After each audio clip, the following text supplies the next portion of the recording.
ఢిల్లీని కాపాడండి అంటూ ప్రధాని మోదీకి మొరపెట్టుకున్నారు ఢిల్లీ సీఎం కేజ్రీవాల్. ఆక్సిజన్ అందక ప్రజలు చనిపోతున్నారని సీఎంల సమావేశంలో ప్రధానికి వివరించారు. హాస్పిటల్స్ లో ఎమర్జెన్సీ పరిస్థితులు ఉన్నాయని ఆవేదన వ్యక్తం చేశారు సీఎం కేజ్రీవాల్.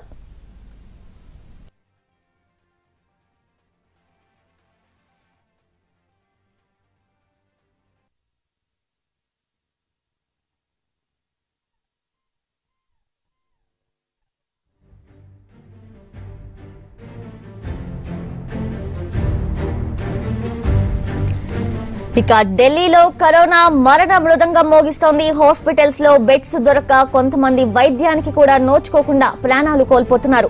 ఇంకొంతమందికి హాస్పిటల్లో బెడ్స్ దొరికినా ఆక్సిజన్ కొరత వల్ల నరక యాతన తప్పడం లేదు. ఢిల్లీలోని సర్ గంగారాం హాస్పిటల్లో ఆక్సిజన్ కొరత వల్ల గడిచిన 24 గంటల్లో 25 మంది కరోనా రోగులు మరణించారు. గంగారాం హాస్పిటల్లో ఆక్సిజన్ నిల్వలు కనిష్ట స్థాయికి పడిపోవడంతో వెంటిలేటర్లు సక్రమంగా పనిచేయలేదు. దీంతో 25 మంది ప్రాణాలు కోల్పోగా మరో 60 మంది రోగుల పరిస్థితిపై ఆందోళన వ్యక్తం చేశాయి హాస్పిటల్ వర్గాలు. అయితే హుటాహుటిన ఇండియన్ ఎయిర్ ఫోర్స్ విమానంలో ఆక్సిజన్ ట్యాంకర్ ను రప్పించడంతో 60 మంది ప్రాణాలకు ముప్పు తప్పింది.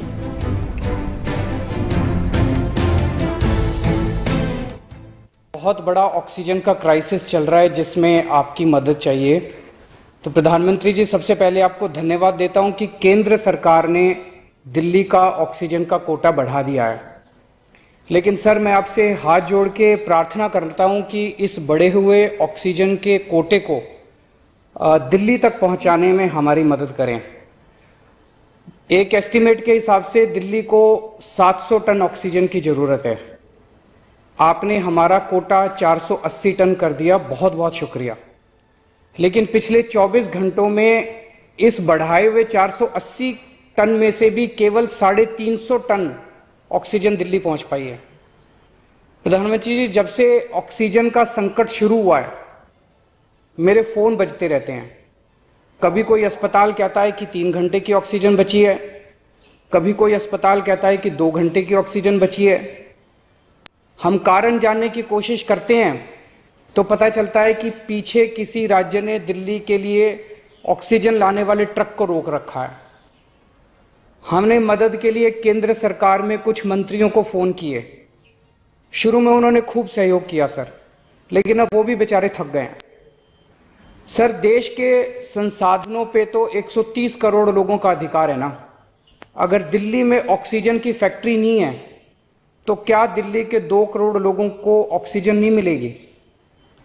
जिस राज्य में ऑक्सीजन की फैक्ट्री है, क्या वो दिल्ली की ऑक्सीजन रोक सकते हैं? ऐसे में हम क्या करें? सर, मैं आपका बेहद शुक्रिया अदा करना चाहता हूं कि आज आपने ये मीटिंग बुलाई है, बहुत सही समय पे ये मीटिंग बुलाई है।